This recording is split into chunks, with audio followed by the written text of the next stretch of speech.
Hey guys, and welcome back to the channel. Novak Djokovic has made his first Olympic final. It is his first opportunity to win the gold, and that's great news. If you're a Novak Djokovic fan, if you're a general tennis fan, it's fantastic news. The bad news is, though, he has to face Carlos Alcaraz, who he lost to at Wimbledon only a few weeks back. And of course, he's a Roland Garros champion as well, Carlos Alcaraz, and he's playing some really, really good tennis. The head-to-head is 3-3 between the two, and it is going to be the youngest ever Olympic finalist in tennis on the men's side versus the oldest Olympic finalist ever in men's tennis in Novak Djokovic. So will it be youth or will it be experience who comes out on top in this one? We're going to break it down. Before we do, though, remember to that like button. Do subscribe if you're new and do leave a rating or review if you're listening on a podcast platform. So we're going to break it down a few different ways. And first of all, I'll give you a couple of things around the significance of this matchup, and then we'll talk about their route to the finals, so how they've looked against the opponents they've played and who they played. Then I'll briefly touch upon the head-to-head, and then finally I will talk about tactically how I think it might break down, what Djokovic and Alcaraz might do, especially given I watched their match at Wimbledon. I was there as media. I talked to Djokovic after his loss. We were in the Carlos Alcaraz presser as well, so we got a great feel of what both players felt after as well. And throughout the whole tournament, we were speaking to them. So we've got good insight as to kind of the headspace they're both in. And, you know, we watched both of them practice a lot as well. Yes, it's a different surface, being clay, but it's still relevant in the sense that some of the tactics that were utilized in the final might be different for both players going into this final, given it's the surface and also given how the result went more so for Djokovic than Alcaraz in the end. So this is what we're going to do then. Sorry, I forgot to mention, ultimately I'll give you guys my predicted winner, of course, because that's why you're all here. You want to know who's going to win and by what scoreline or in how many sets anyway. I don't give exact scorelines. Okay, so in terms of significance, well, Djokovic, as I said, has never reached the final of an Olympics. So he's never won a gold medal. And that is the missing, and I'd say trophy, but it's a medal, the missing silverware, let's say, in his trophy cabinet. It really is. It's the only thing missing, I think it's fair to say. For Carlos Alcaraz, he's looking to replicate what Nadal did in 2008, which was win Wimbledon, Roland Garros, and then also go on to win the Olympics. And Nadal did that in 2008 when he won the gold in the Beijing Olympics. He actually beat Novak Djokovic in 3 sets in the semi-final of that Olympics, then went on to beat Fernando Gonzalez in the final. So the question is, will Carlos Alcaraz in his first ever Olympics spoil the party for Djokovic after he's now finally got the opportunity, right, to compete for a gold medal? And it would be, I'm pretty sure, despite, of course, the fact that Djokovic and Alcaraz have a good relationship, I'm sure Djokovic would almost feel like a knife in the back to have Alcaraz win the gold in his first ever Olympics and beat Djokovic, given that this is arguably, I would say it probably is, his last opportunity to win a gold medal, at least in singles anyway. LA's in 4 years' time. I just don't see him playing that at 42 years of age or whatever it might be. For Alcaraz, he seems to be soaking up the pressure. He said in the post-match interview that he was going to bring home the gold. He's super confident, which is really interesting, by the way, to hear from him. He's normally quite humble and very kind of down to earth, and he's clearly got this confidence and maybe boost behind him representing his country, which is very plain to see, I think, and clearly proud to be a Spaniard. And similarly, of course, Djokovic, we're looking to win a gold for Serbia, which would be huge for them. In terms of how they've looked so far at the Olympic Games, there's a few things to break down. And Djokovic had Matthew Ebden in the first round and not really a singles player, only dropped a single game, looked good, looked clean. Then he came up against old foe in Rafael Nadal. And look, Nadal definitely wasn't at his best, I think it's fair to say. And, he hasn't really looked himself since his comeback. He's been a shadow of himself, and I think it's a fair assessment to make, given how he's looked in comparison to prior years. And Djokovic, though, came out, did really well, especially in the second set, because he was leading 4-love in the second set. Nadal brought it back on serve, and then Djokovic had to contend with not only a resurgence from Nadal and him starting to find a good level, but also the crowd clearly right behind the 14-time Grand Slam champion, or 14-time Roland Garros champion, even in Rafael Nadal. And Djokovic weathered it nicely and eventually took the second set. Clinical in the end, a bit of a messy second set, but it was business as usual for him. Koepfer and Tsitsipas were both straight set wins, and as was Musetti, who he had to battle with at Roland Garros earlier this year in a 5-set thriller. Tsitsipas has also played 5 sets with in the Roland Garros final in 2021, when Tsitsipas was 2 sets to love up against the Serb and ended up losing in 5. And both Tsitsipas and Musetti, I think, a little bit disappointing, in their performances, but Djokovic was, again, very clean. He looks like he's starting to peak, I think, in terms of the ground stroke level from the back of the court. And he served generally quite well throughout the whole tournament, in honesty, which is, again, a real big plus. And we know he's the best returner ever. On clay, is he the best returner? You could argue probably Nadal, but he's still up there, right? And he's a phenomenal returner. And he's, despite having some issues with the knee, I think it was against Tsitsipas in the second set, he had to have some treatment on it. It was hurting him quite a lot, he said, and then he managed to get through that against Musetti. It didn't seem to be bothering him, so there were some concerns that he wouldn't even play it, but he played it, looked okay, was moving okay from what I could see. So that's a real positive. For Carlos Alcaraz, it's been pretty plain sailing as well. No drop sets for him. Habib, Greek Sport, Safiullin, Tommy Paul, and Felix Auger-Aliassime. I think it's fair to say he's had a much easier route as well, has Carlos Alcaraz. And look, he's got through it nicely. Tommy Paul is always a bit of a difficult matchup for him. But the Felix Auger-Aliassime win was clinical, 6-1, 6-1. I think he really took advantage of Felix's weaker backhand side, in honesty, and just pounced and really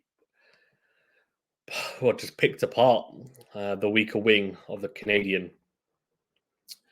The head-to-head is 3-3. Alcaraz won the most recent one, of course, at Wimbledon. And then they played in an exhibition, which Alcaraz won, which doesn't count. So we can completely ignore that in Saudi. And the last 2 matches that they played in best of 3, Djokovic has won. In the World Tour finals, straight sets, indoor hard court, very different surface. And Cincinnati, which again is a pretty quick hard court, not particularly comparable to anything, is maybe the bounce is slightly similar to clay. It's a higher bouncing court. It's very humid in Cincinnati generally. So Djokovic won that one in 3 sets. That was a really good match, very close. And then, of course, Alcaraz before that won at Wimbledon.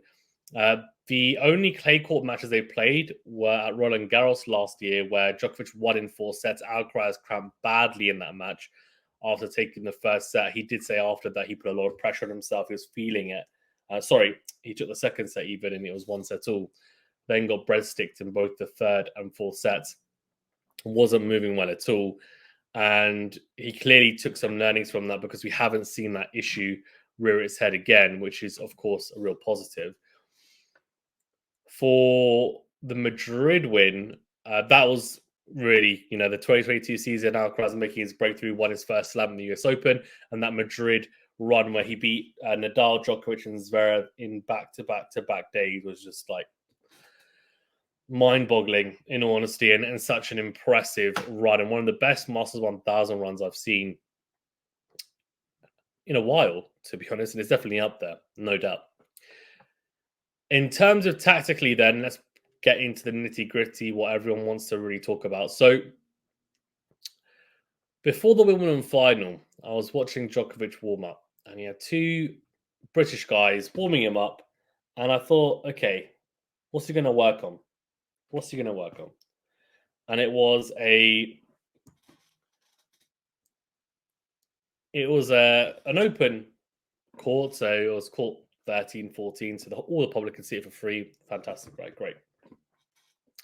And we were watching him warm up, and the practice ended up gearing towards him serving and volleying a lot, being aggressive with the +1, but also hitting low drop shots. So we were thinking, okay, he's going to come to the net a lot and he's going to hit low drop shots. He came to the net a lot against Alcaraz, right? A lot. And he got picked off badly. And the volleys that looked really good in practice, they just weren't good enough against Alcaraz. And the issue is when you're practicing with guys that don't have the same athleticism, you don't get a gauge really of how it's going to come off. And there were some points where you just had to put your hands up and say, right, too good, too good. And that will happen with Alcaraz at times. But there were other points where maybe because Djokovic had been passed a few times early doors in the final, he started to overthink the volleys and he started to either overcook them, go wide, net a few as well. Some easy volleys that normally he'd put away.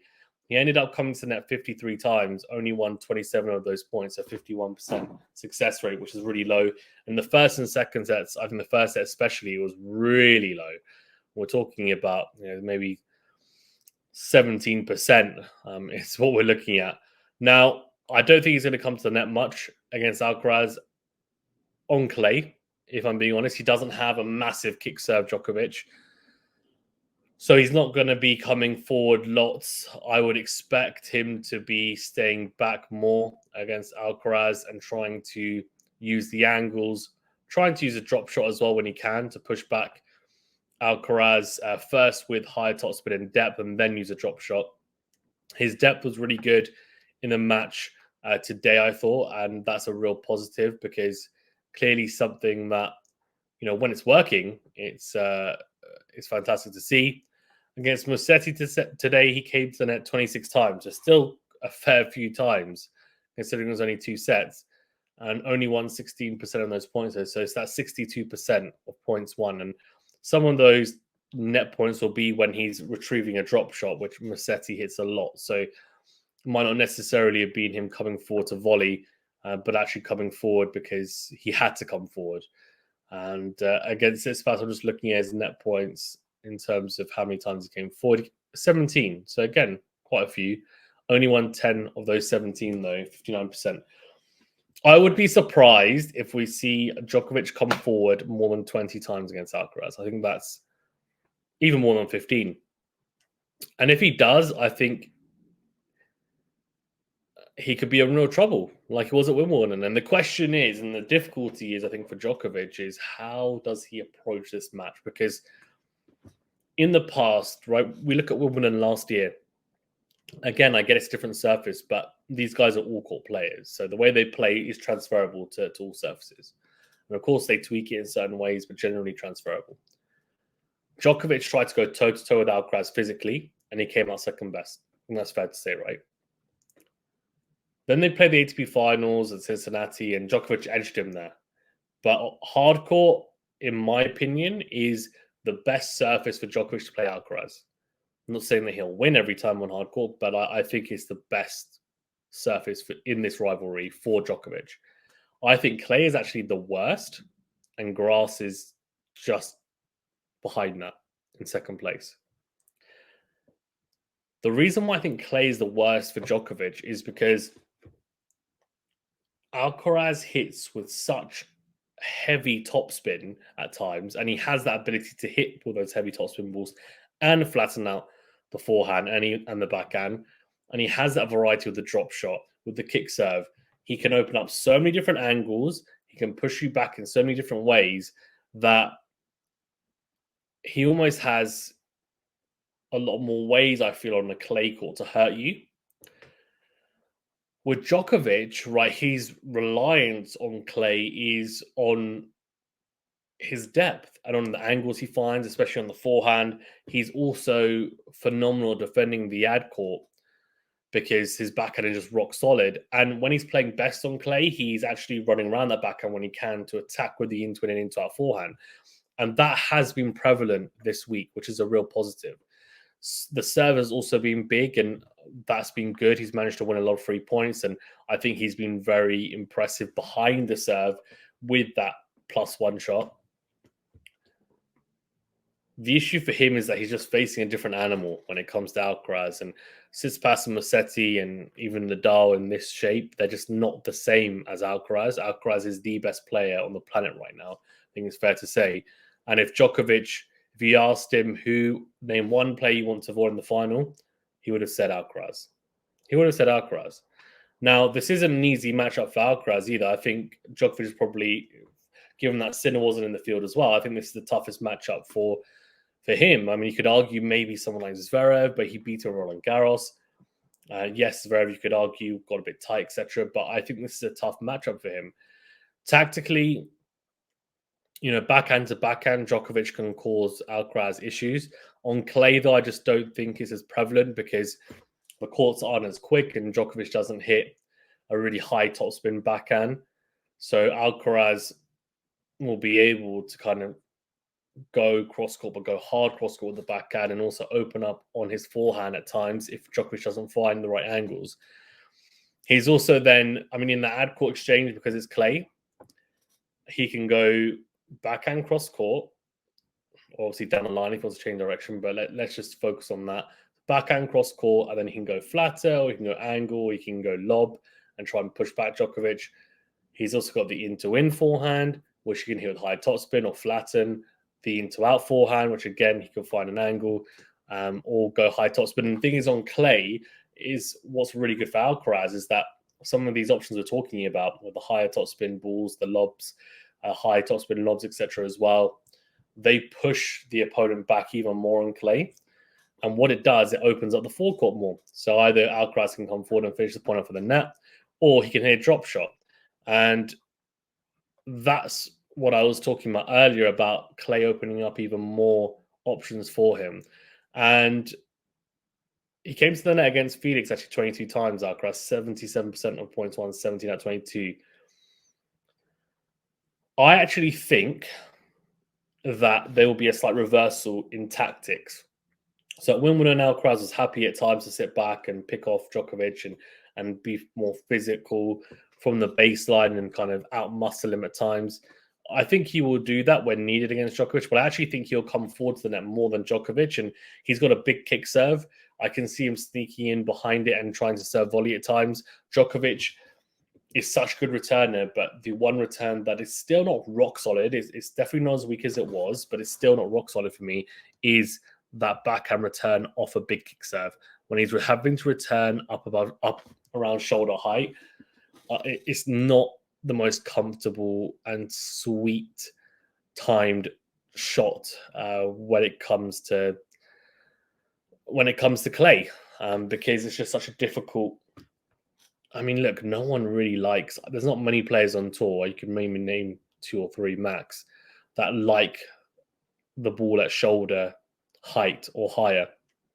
I feel like it's just very difficult for players to generate any sort of pure timing and power behind it, just because it's difficult. It's difficult to generate momentum and force through it. So that's something that Alcaraz will definitely utilize. He did against Djokovic last year, Roland Garros, and he had some success, obviously, when he was winning points in that match, even though he ended up losing it even.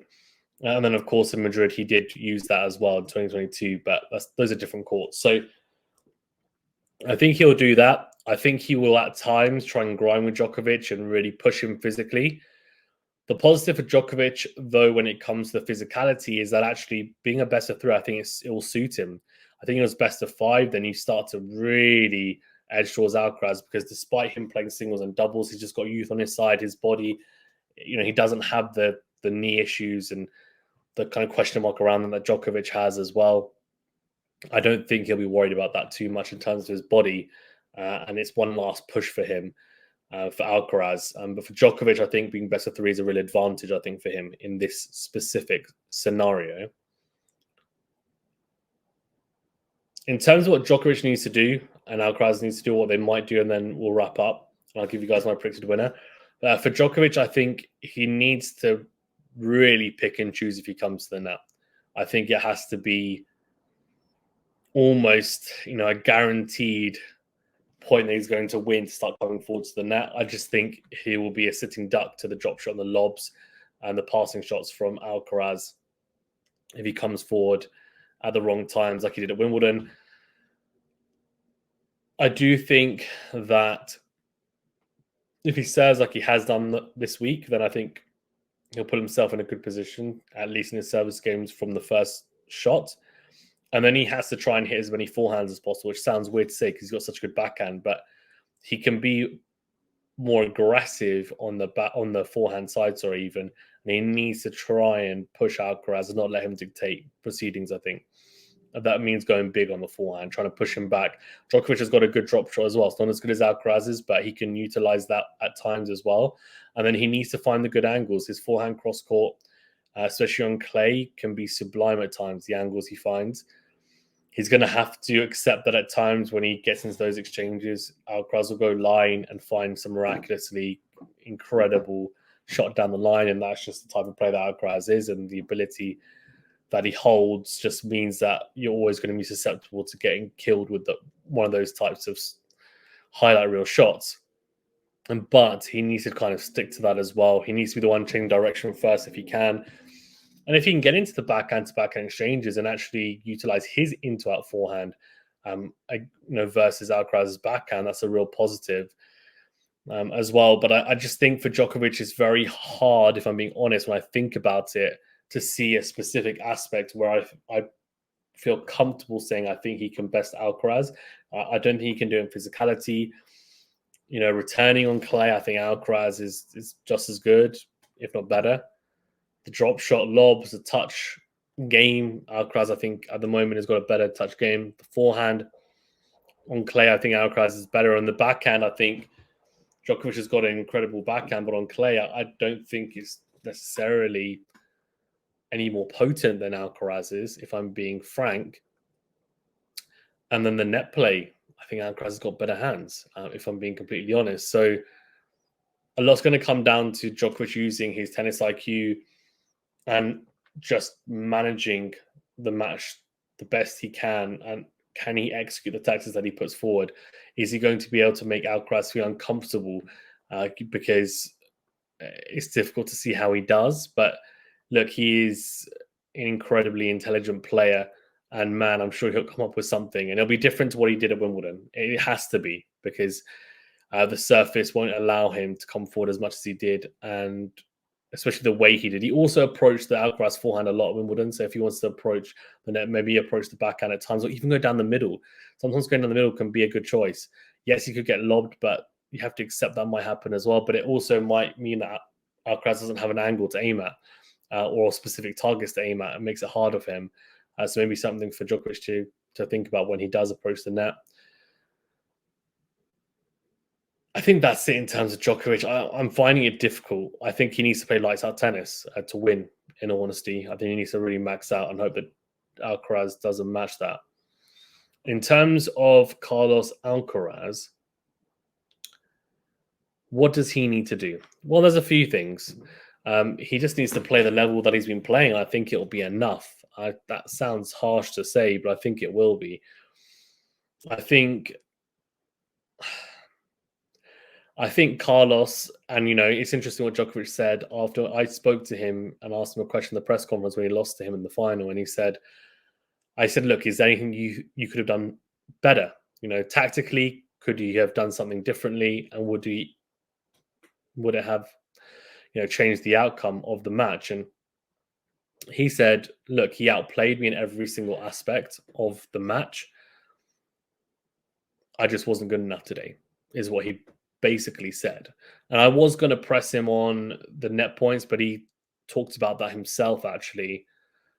And it just seemed like the reason why he didn't stay on the baseline and battle with Alcaraz is because he didn't feel confident he could win those longer points, in honesty, which is why he came to the net a lot. And maybe he didn't trust his knee as well, but he just didn't trust his shot tolerance.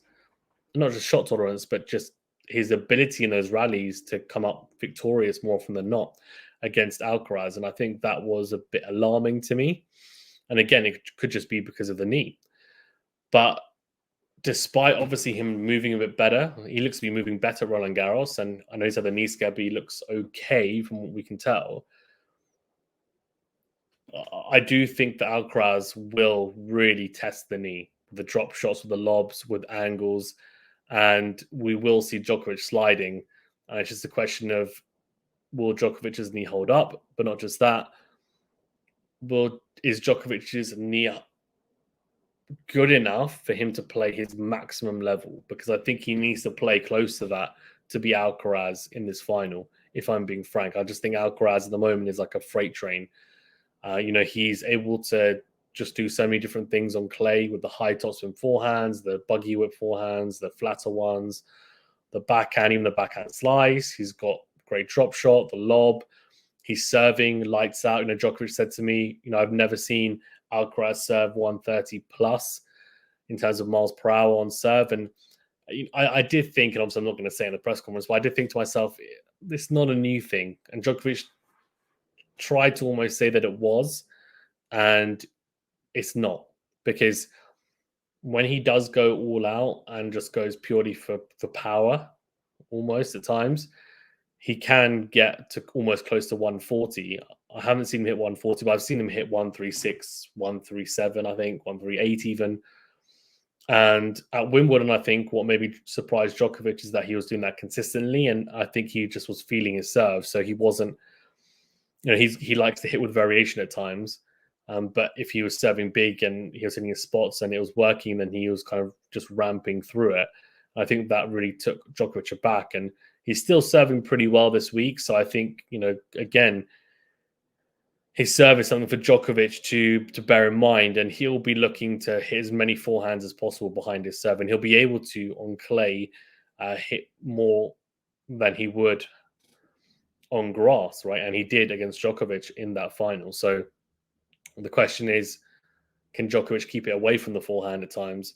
And can he stop Alcaraz from constantly attacking him from the baseline or just moving forward, even transitioning? So, yeah, I personally think that this match is in Alcaraz's hands.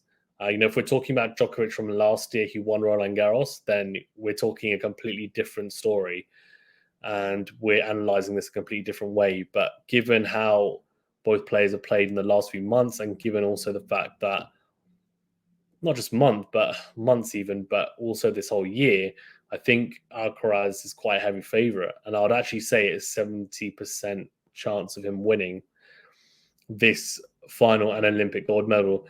The only other factor that I haven't mentioned is going to the mental aspect, and that's the will to win. Now, Djokovic will give everything in this final. This is his last opportunity. He will give everything. It should give him an extra 5-10% in terms of his level. I don't think the pressure will get to him. I think it will fuel him. For Alcaraz, I think obviously he will be very pumped for this, but I don't think it will fuel him in the same way, because he's got other opportunities, coming, I'm sure. When it comes to Olympics, he's so young. So, could that push Djokovic over the edge in a positive way to actually get himself over the line against Alcaraz? It would, in my opinion, be a fantastic victory. I think it'd be a very impressive victory as well from Djokovic, given what's happened in the last few months, given the loss to Alcaraz and how convincing it was as well. Let's see. I'm going for Alcaraz. I don't think it will be straight. I think Djokovic can probably take a set. So I'll say 3 sets, but I think Alcaraz will take it. And I reckon the third set won't be that close either. So that's my take on it. Sorry for the longer analysis than usual. There's just a lot to break down when it comes to this matchup, and a lot to think about and discuss and analyze. Thank you very much, guys. Stay safe and well, and we'll see you in the next video.